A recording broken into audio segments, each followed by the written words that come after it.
آزمائش، فتنہ جو ہے یہ لفظ قرآن پاک میں بھی آیا ہے، اور فتنہ کا لفظ جو ہے آزمائش اور امتحان کو کہا جاتا ہے مومن کے لیے۔ قرآن پاک میں اللہ تعالیٰ فرماتا ہے یوم ہم علی النار یفتنون، قرآن پاک میں اللہ فرماتا ہے انما اموالکم و اولادکم فتنہ، تمہارا مال تمہاری اولاد فتنہ، فتنہ کا مطلب آزمائش ہے، تمہارا امتحان ہے۔ ان الذین فتنوا المؤمنین والمؤمنات، فتنہ کا یہ لفظ قرآن پاک میں کئی جگہ پر آیا، جو آیت میں نے خطبے میں پڑھی وہ بھی فَلْيَحْذَرِ الَّذِينَ يُخَالِفُونَ عَنْ أَمْرِهِ أَن تُصِيبَهُمْ فِتْنَةٌ أَوْ يُصِيبَهُمْ عَذَابٌ أَلِيمٌ۔ اللہ فرماتا ہے لوگوں کو چاہیے کہ میرے نبی کے حکم کی مخالفت کرنے سے بچیں، ورنہ وہ فتنوں میں مبتلا ہوں گے یا دردناک عذاب میں گرفتار ہوں گے۔ یہ اللہ تعالیٰ کی طرف سے پہلے سے تنبیہ کی گئی ہے، حضور کی مخالفت کرو گے، نبی پاک صلی اللہ تعالیٰ علیہ وسلم کی تعلیمات کو چھوڑو گے تو فتنوں میں مبتلا ہوگے، بہت ساری آزمائشیں آئیں گی۔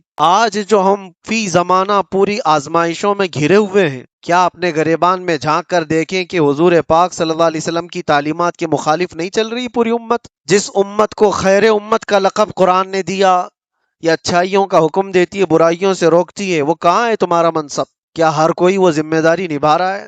اچھائیوں کا حکم دے رہا ہے ہر کوئی، برائیوں سے روک رہے ہو ہر کوئی ڈر رہا ہے، ہر کوئی یہ سوچتا ہے ہم کو کیا پڑی ہے، کوئی جا رہا ہے کھڈے میں گر رہا ہے تو ہم کو اس سے کیا لینا دینا۔ برائیوں سے روکنے کا مزاج امت کا ختم ہوتا چلا گیا۔ تم خیر امت ہو، یہ منصب کبھی تم سے الگ نہیں ہو سکتا، اور علم اسلام لایا ہے، اور آج اسلام کے پیروکار مسلمان علم سے دور ہیں۔ اخلاق اسلام نے دیا ہے پوری دنیا کو، اخلاق اسلام نے دیا ہے، ماں اور بہنوں کے درمیان تمیز اسلام نے دیا، عورتوں کے حقوق اسلام نے عطا کی۔ لیکن یہ سب باتیں میں اس لیے عرض کر رہا ہوں کہ کیا مسلمانوں میں اب بھی وہ اسلام ہے، یا رسول پاک صلی اللہ تعالیٰ علیہ وسلم کی تعلیمات کو اتنا پیچھے ڈال دیا؟ کبھی کبھار میں سوچتا ہوں میرے عزیزوں، اپنے دل پر ہاتھ رکھ کر کے بتاؤ، جس رسول پاک سے تم جان سے زیادہ محبت کرنے کی بات کرتے ہو، اس رسول کی کتنی حدیثیں تمہیں یاد ہیں؟ دوسروں کے ڈائلاگز تو یاد ہو جاتے ہیں، گانے زبان پر یوں ہی آ جاتے ہیں، وہ اس لیے نہیں کہ تم گانے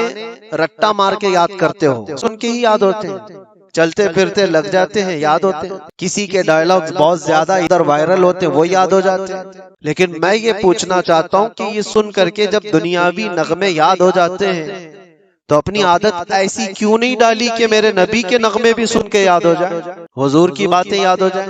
بات یہی ہے کل ملا کر کہ ہم جس آزمائش کے شکار ہو رہے ہیں آج یا ہوں گے، ان سب کا اصل سبب قرآن نے کہا ہے رسول پاک صلی اللہ تعالی علیہ وسلم کے حکم کی خلاف ورزی۔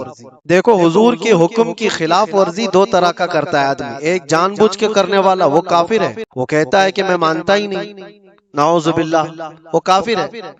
لیکن ایک انجانے میں کرتا ہے، وہ حضور سے محبت تو کرتا ہے لیکن نفس کبھی غالب ہے، شیطان کبھی غالب ہے، سستی کبھی غالب ہے، جس کی وجہ سے ان احکام کو عمل نہیں کر پاتا، لیکن نقصان وہ بھی اٹھائے گا، وہ بھی اٹھائے گا۔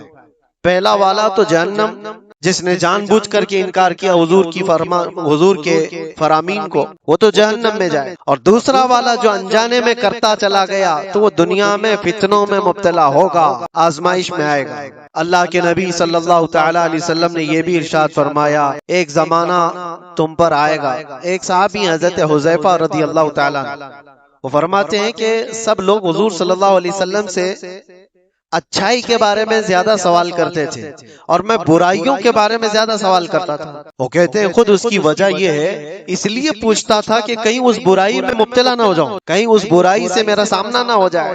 تو حضرت حذیفہ رضی اللہ تعالیٰ عنہ نے حضور صلی اللہ علیہ وسلم سے پوچھا یا رسول اللہ صلی اللہ علیہ وسلم، ہم زمانے جاہلیت میں تھے، کفر میں تھے، شرک میں تھے، اسلام آیا، خیر آیا، اللہ تعالیٰ نے ہمیں ایک شر سے نکال کر خیر میں لایا، تو کیا اس اسلام کے خیر کے بعد پھر کوئی اور شر آنے والا ہے؟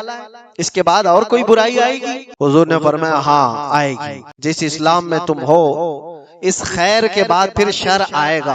اس صحابی نے فرمایا کیا وہ شر جو آئے گا، وہ برائی جو آئے گی، اس کے بعد پھر کوئی خیر نہیں آئے گا؟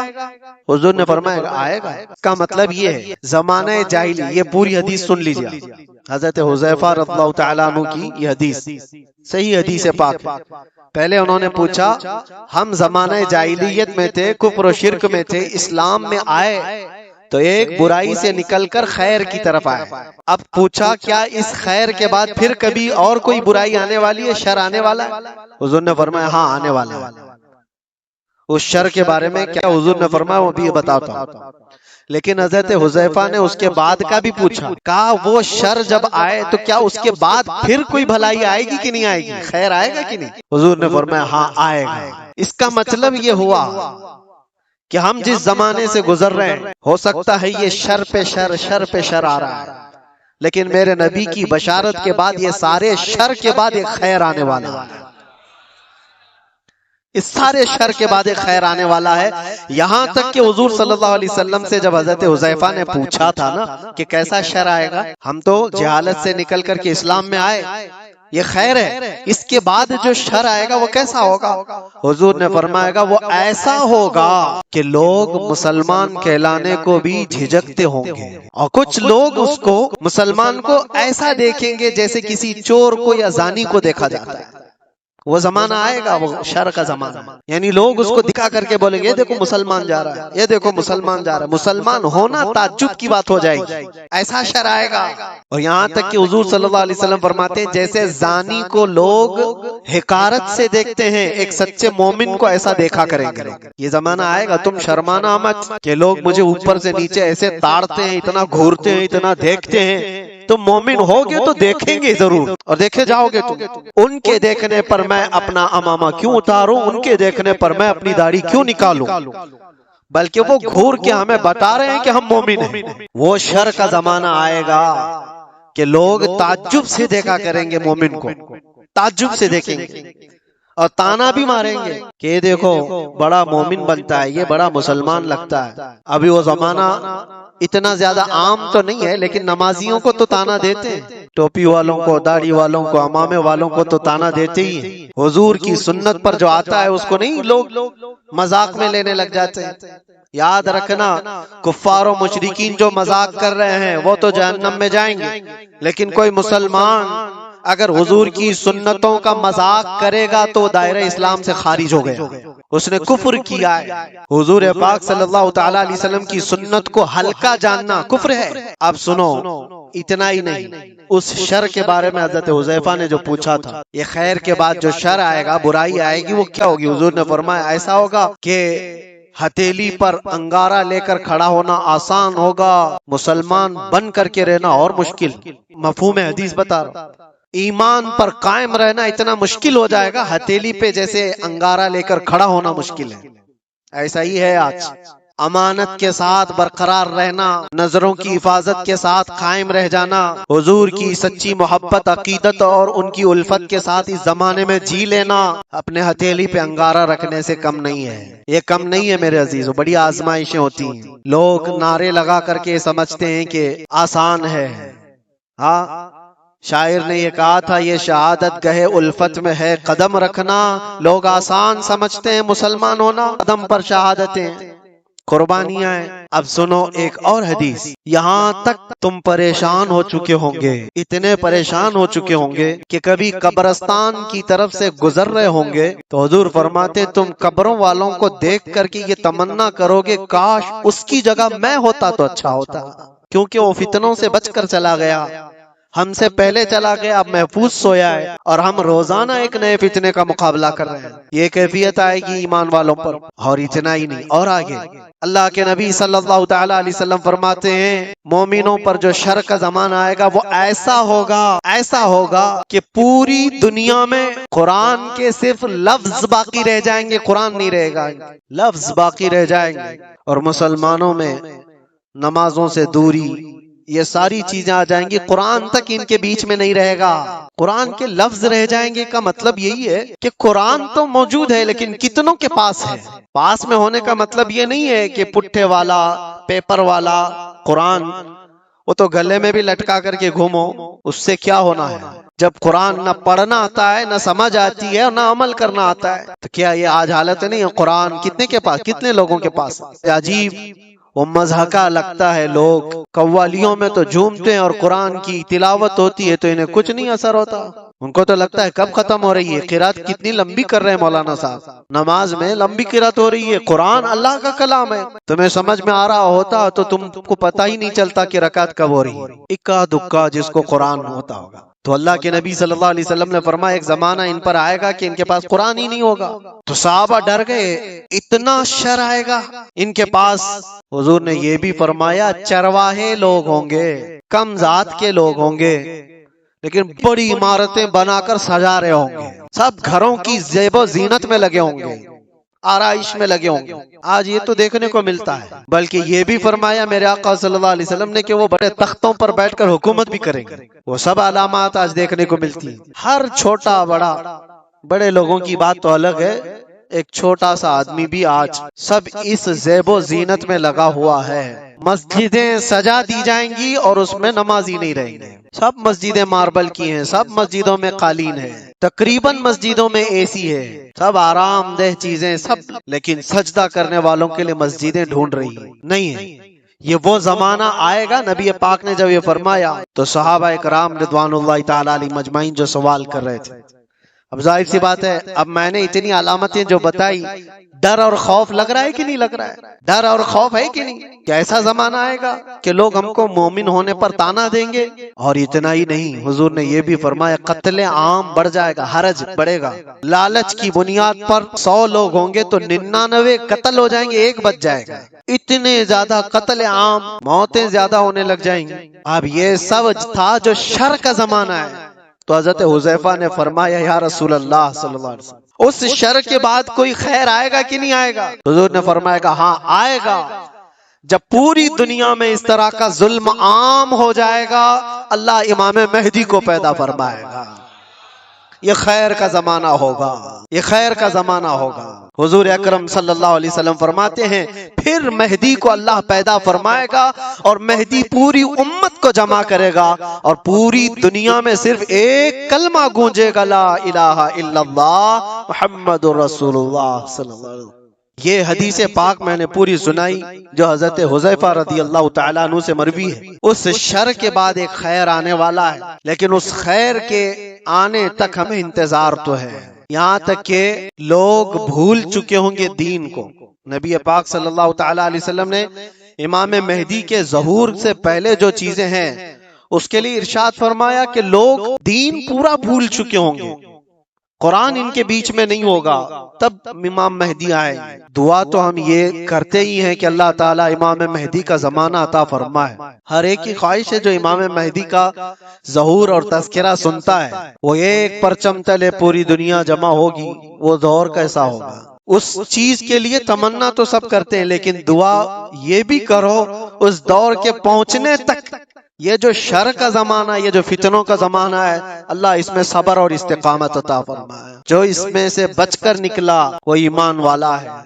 عزیزان گرامی وقار، آج کے حالات میں اور حضور اکرم صلی اللہ علیہ وسلم نے یہ بھی فرمایا لا تقوم الساعة حتى يخرج 30 دجالون 30 کذابا، یعنی حضور فرماتے 30 کے قریب دجال آئیں گے۔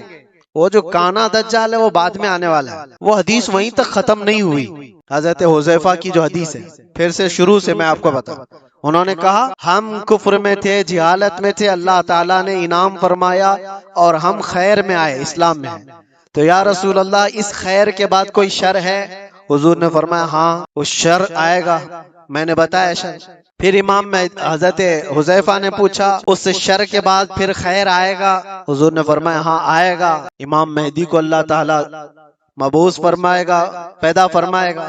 پھر حضرت حذیفہ نے فرمایا وہ خیر کے زمانے کے بعد پھر شر آئے گا؟ حضور نے فرمایا ہاں اتنا شر آئے گا کہ قیامت آئے گی اور تم رب سے ملاقات کرو گے، یہ آخری دور ہے۔ یعنی یہ نہیں ہے کہ امام مہدی کے دور کے بعد پھر سب کچھ صحیح ہو جائے گا، وہ زمانہ لیمیٹڈ ٹائم کا ہے، اس کے بعد پھر شر آئے گا اور ایسا شر آئے گا کہ پوری روئے زمین پر کوئی کلمہ پڑھنے والا ہی نہیں رہے گا۔ قیامت ایمان والوں پر نہیں آئے گی، اتنی بات یاد رکھو، روئے زمین پر ایک بھی ایمان والا ہوگا تب تک قیامت نہیں آئے گی۔ قیامت صرف اور صرف کفار و مشرکین پر آئے گی، قیامت وہ سب سے بڑی آزمائش۔ بہرحال جن آزمائشوں سے ہم آج گزر رہے ہیں اس میں اللہ کے نبی صلی اللہ علیہ وسلم نے فرمایا اسبرو کرو، صبر کرو۔ صبر دو قسم کا ہے، صبر علی المصائب، صبر علی المعاصی۔ مصیبتوں پر بھی صبر کرنا ہے، یہ آسان ہے۔ جو بڑا صبر ہے نا وہ دوسری قسم کا ہے۔ حضور پاک صلی اللہ علیہ وسلم نے فرمایا صبر کرو، صبر، مشقت آئی، مصیبت آئی، کوئی اس طرح سے گھر گیا پریشانیوں میں کہ نکلنا مشکل ہے، یہ سب اس کو کہتے ہیں صبر علی المصائب۔ مصیبتوں پر صبر کرنا یہ چھوٹا ہے، اور بڑا صبر کیا ہے؟ خواہشات نفسانیاں اور گناہوں پر صبر کرنا، یہ بڑا صبر ہے۔ یہ بڑی آزمائش ہے، دنیا تمہارے سامنے سب اوپن کر کے لائے گی، ہر چیز کھول کر لائے گی۔ ایک حدیث پاک یہ بھی اللہ کے نبی صلی اللہ علیہ وسلم فرماتے ہیں فتنے ایسے ظاہر ہوں گے تم پر، ایسے ظاہر ہوں گے کہ شام میں مومن ہوں گے، صبح کافر ہو جائے گا، صبح مومن ہوں گے، شام میں کافر ہو جائے گا۔ یصبح مؤمنا ویمسی کافرا کہ رسول صلی اللہ علیہ وسلم فرماتے ہیں۔ اور فتنوں کا ظہور ایسا ہوگا، اتنی آزمائشیں کہ حضور پاک صلی اللہ علیہ وسلم یہ فرماتے ہیں ایک فتنہ دوسرے فتنے کو اچھا کر کے دکھائے گا۔ یہ اچھی چیز ہے، یوز کرنے والی چیز ہے۔ یہ بہت سارے لوگ ان فتنوں کو بہتر سمجھ کر کے اس میں ملوث ہو جائیں گے۔ یہ سب قیامت کی نشانیوں میں، آخری زمانے میں ہونے والے حوادث۔ اور رسول پاک صلی اللہ تعالی علیہ وسلم یہ بھی ارشاد فرماتے ہیں کہ میں یہیں سے دیکھ رہا ہوں جیسے تسبیح کے دانے ٹوٹ کر بکھر جاتے ہیں، تسبیح اگر ٹوٹ جائے تو اس کے دانے جس طرح بکھر جاتے ہیں، تم پر فتنے اس طرح سے ہوں گے، ایک دانہ پکڑنے جاؤ گے دوسرا نکل جائے گا، دوسرا پکڑنے جاؤ گے تیسرا نکل جائے گا۔ تم ان فتنوں سے بچنے کے لیے ایک کا حل تلاش کرتے ہوں گے، دوسرا کھڑا ہو جائے گا، دوسرا تلاش کر رہے ہوں گے، تیسرا کھڑا ہو جائے گا۔ ہمیں جینا تو اب انہی کے بیچ میں ہے، ایمان کے ساتھ جینا ہے۔ اب ان تمام باتوں کے بعد حضرت حذیفہ رضی اللہ تعالیٰ عنہ نے یہ سوال پوچھا، یا رسول اللہ صلی اللہ علیہ وسلم شر کے بعد خیر آیا، خیر کے بعد شر، شر کے بعد خیر، پھر خیر کے بعد شر، لیکن جب شر کا زمانہ آئے آپ ہمیں کیا وصیت فرماتے ہیں؟ جب شر کا زمانہ آئے آپ ہمیں کیا وصیت فرماتے ہیں؟ حضور پاک صلی اللہ تعالی علیہ وسلم ارشاد فرماتے ہیں جو بندہ یہ کہا جو قرآن کی آیت میں ان الذین قالوا ربنا اللہ، انہوں نے کہا ہمارا رب، کہتے ہو کہ نہیں کہتے ہمارا رب؟ حضور فرماتے ہیں پھر اس پر جم گیا۔ اس کے بہت لوازمات ہیں، یہ بولنا آسان ہے۔ ہم نے یہ کہا ہمارا رب اللہ ہے، اللہ سب سے بڑا ہے، اللہ سب سے بڑی طاقت و قوت کا مالک ہے، یہ کہا اور اس پر جم گیا۔ اس کا مطلب ہے اپنے ہر شے میں یہ مانتا ہے کہ جو کچھ بھی ہوگا وہ اللہ کی مرضی سے ہوگا، اس پر جمع رہ گیا۔ پھر دوسری چیز حضور پاک صلی اللہ علیہ وسلم فرماتے ہیں وہ آخرت پر، آخری دن پر اللہ سے ملاقات کرنے کو سب سے زیادہ یقین رکھتا ہو، ان شر کے زمانے میں وہ محفوظ رہ جائے گا۔ دو ہی باتیں فرمائی حضور نے، ایک اللہ پر یقین رکھا ہو کہ جو کچھ بھی ہوگا میرے رب کی مرضی سے، اور دوسرے آخرت کے دن پر۔ یہ بہت اہم بات ہے، تم کو اگر یقین ہو جائے کہ مجھے آخری دن کھڑا ہونا ہے میرے رب کے حضور، فَمَن يَعْمَلْ مِثْقَالَ ذَرَّةٍ خَيْرًا يَرَهُ، اس کا مطلب جانتے ہو؟ اللہ فرماتا ہے جو ذرہ برابر، ذرہ بہت چھوٹا ہوتا ہے، یہ ہوا میں جب اڑتی ہوئی چیزیں ہیں نا، اس میں باریک جو سب سے باریک چیز ہوتی ہے اس کو ذرہ کہتے ہیں، وہ پکڑ میں بھی نہیں آتی، جو ہوا میں دکھتی ہے۔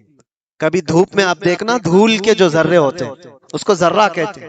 اللہ فرماتا ہے تم اگر اس ذرے کے برابر بھلائی کیے ہوں گے، قیامت کے دن اللہ وہ بھی سامنے لائے گا، دیکھو گے تم اس کو، اور اتنی برابر برائی کرے ہوگے وہ بھی اللہ تمہارے سامنے لائے گا۔ اس آخرت کے دن پر اگر تمہارا یقین ہو تو فتنوں کے زمانے میں بندہ بچ جائے گا۔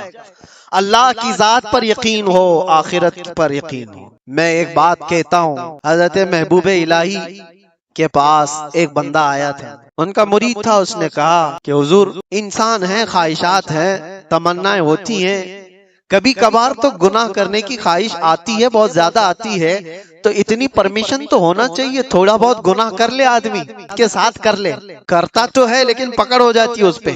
اس نے سوال یہ کیا کبھی کبھار گناہ کرنے کی پرمیشن ہونی چاہیے، اجازت ہونی چاہیے؟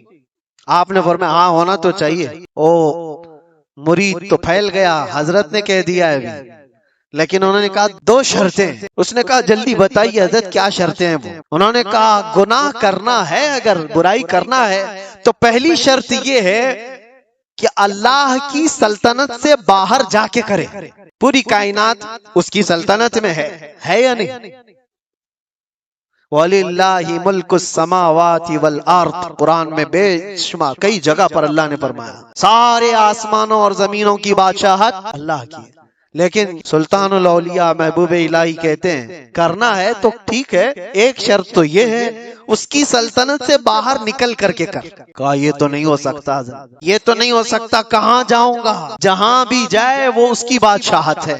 لیکن دوسری کیا ہے؟ آپ نے فرمایا دوسری یہ ہے کرنا ہو گناہ تو اس وقت کرے جب تیرا رب سو رہا ہو. اس نے کہا یہ کیسی بات ہے؟ لا تأخذہ سنۃ ولا، اس کو نہ اونگ آتی ہے نہ نیند آتی ہے.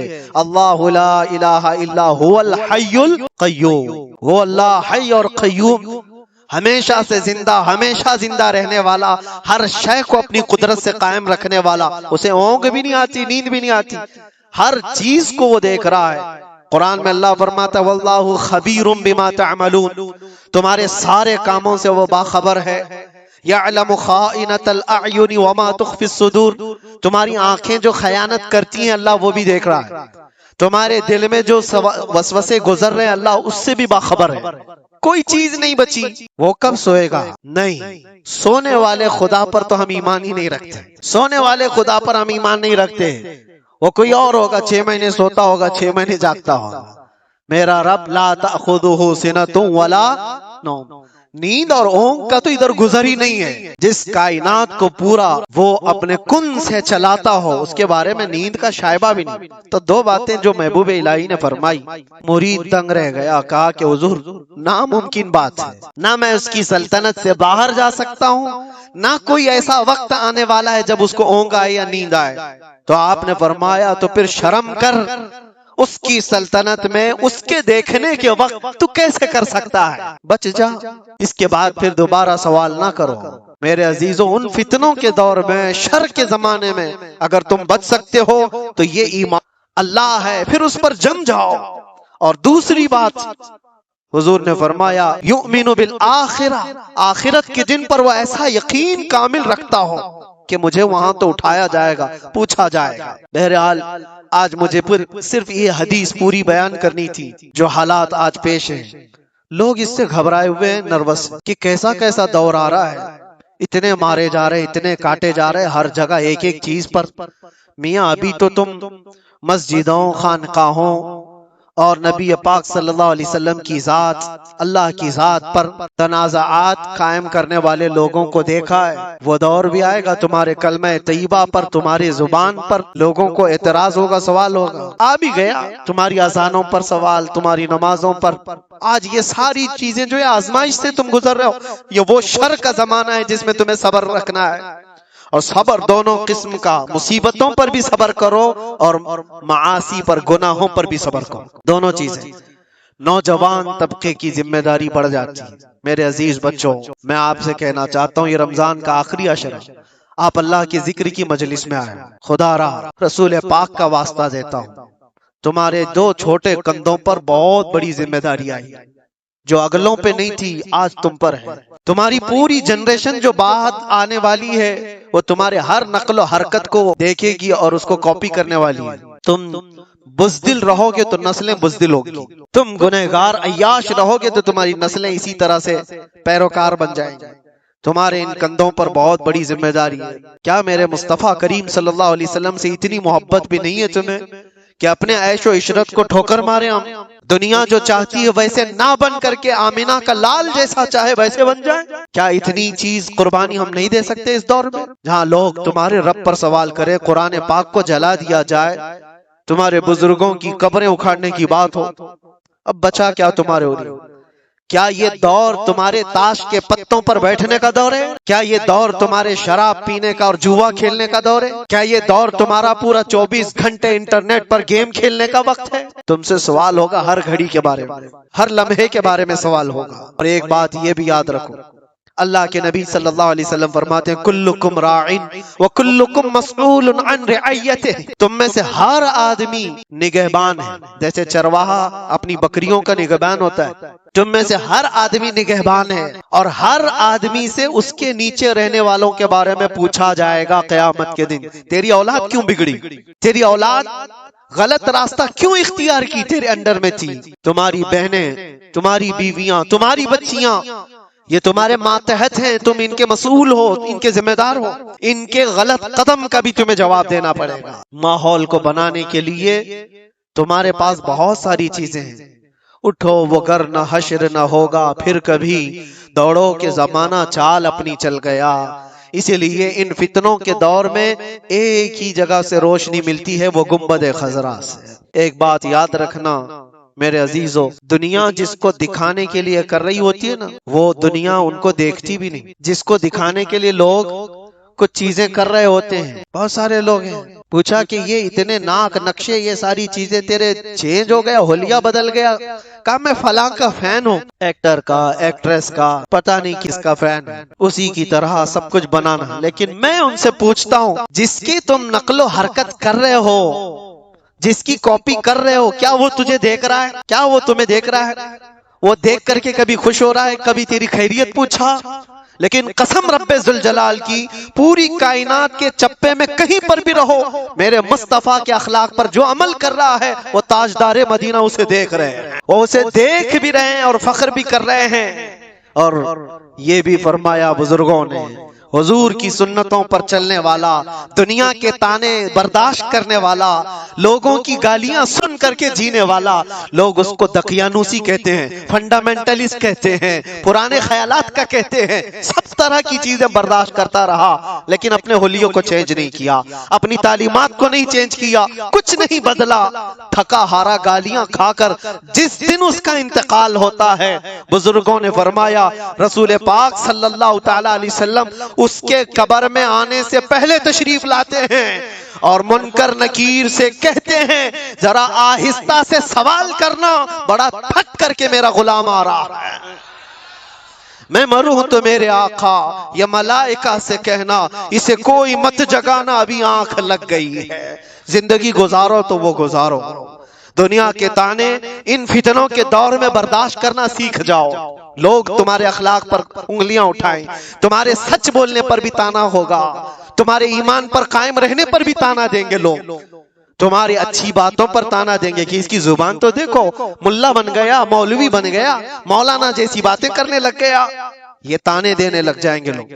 دو حدیث کیا نوجوان سنائے گا، اس کو کہتے ہیں علامہ بن گیا، مولوی بن گیا ہے۔ یہ دور اللہ کے نبی صلی اللہ علیہ وسلم نے حدیث پاک میں فرمایا، اتنا ہی نہیں کہ مولوی مولانا کہہ کر کے تانا دیں گے، ایسا دیکھیں گے جیسے ایک زنا کرنے والے کو دیکھا جاتا ہے۔ یہ حدیث ہے کتاب الملاحم والفتن میں، ابو نعیم نے یہ حدیث نقل فرمائی ہے۔ اس لیے میرے عزیزو، اس دور کا مقابلہ کرنے کے لیے اس دور کے چیلنجز کو آپ کو بتانا یہ ضروری تھا، میں نے بتایا۔ اس دور میں اللہ کے نبی نے یہ بھی فرمایا جو محفوظ رہ سکتا ہے وہ کون ہے؟ وہ بندہ جو یہ کہا میرا رب اللہ ہے اور اس پر جم گیا، چاہے کچھ بھی ہو، اب میرا رب اللہ ہے، تو میرے سینے پر چڑھ کر کے بولو، میری گردن پر تلوار رکھ کر کے بولو، میں نے کہا ہے میرا رب اللہ ہے تو اللہ ہی ہے، یہ اس پر قائم رہنا۔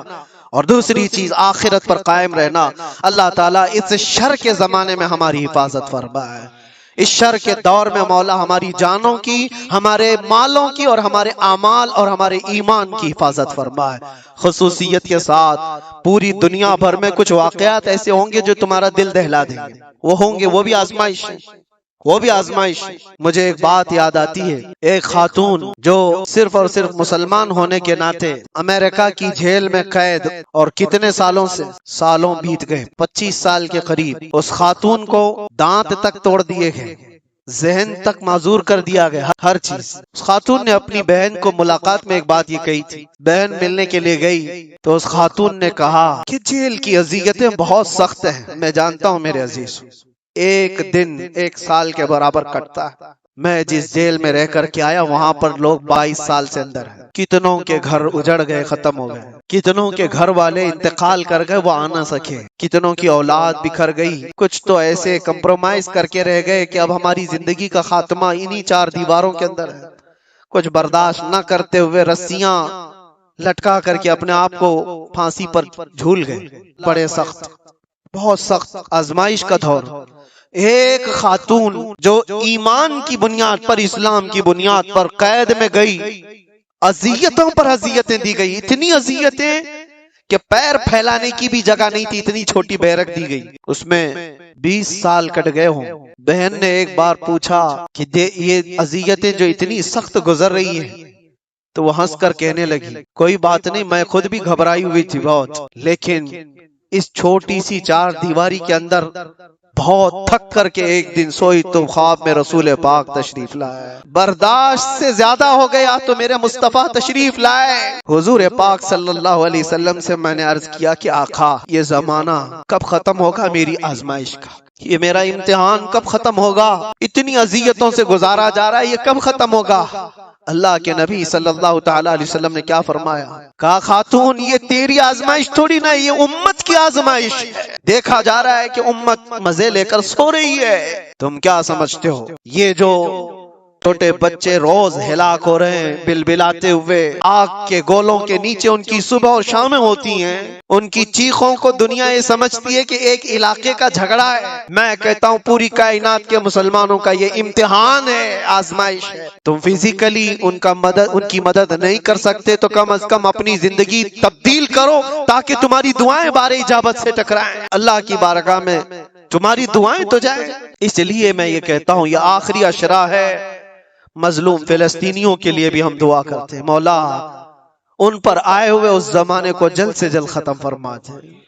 پوری دنیا رمضان منا رہی ہے، پوری دنیا عید کی تیاریوں میں بازاروں میں دوڑی گھوم رہی ہوگی، لیکن وہاں پر جنازے نکل رہے ہیں، صبح ایک جنازہ، شام میں ایک جنازہ، بلکہ ایک ہی راستے پر 80 جنازے جا رہے ہوتے ہیں۔ میں کبھی سوچتا ہوں ان کے گھروں پر عید کیسے آتی ہے، ان کے گھروں پر افطار اور سحری کیسے آتی ہے، رمضان کیسے، لیکن ان سب حالات کے باوجود جو خبریں آتی ہیں کہ نہ وہ اذان میں کم ہوئے ہیں نہ نماز میں، وہ دکھتی ہوئی آواز میں درد کے ساتھ، اذانوں کے ساتھ بھی اپنے ایمان کو قائم رکھے ہوئے ہیں۔ ایک بڑی آزمائش ہے، میں اس لیے جذبات میں بولتا ہوں کہ درد ہوتا ہے، تکلیف ہوتی ہے۔ میرے آقا صلی اللہ علیہ وسلم نے فرمایا، میں پھر سے اپنے لہجے میں کہتا ہوں، کچھ کتوں کو ان باتوں پر یہ تکلیف اگر ہوتی ہو کہ کہیں اور تکلیف ہو رہی ہے تو آپ کو بولنے کی کیا ضرورت، تمہیں پتہ ہی نہیں ایمان کسے کہتے ہیں۔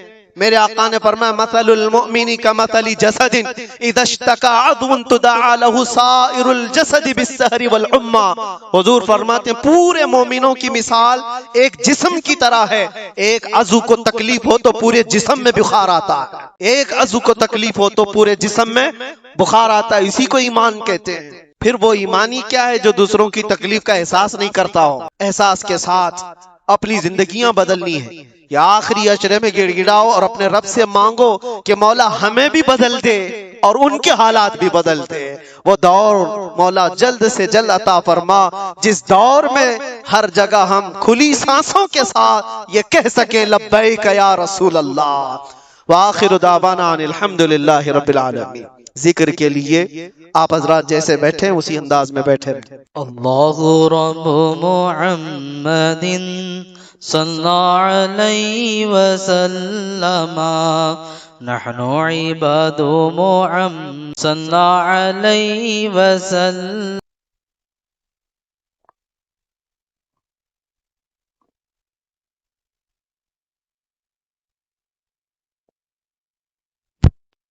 رب محمد صلی علیہ وسلم، نحن عباد محمد صلی علیہ وسلم۔ اللہ رب محمد صلی علیہ وسلم، نحن عباد محمد صلی علیہ وسلم۔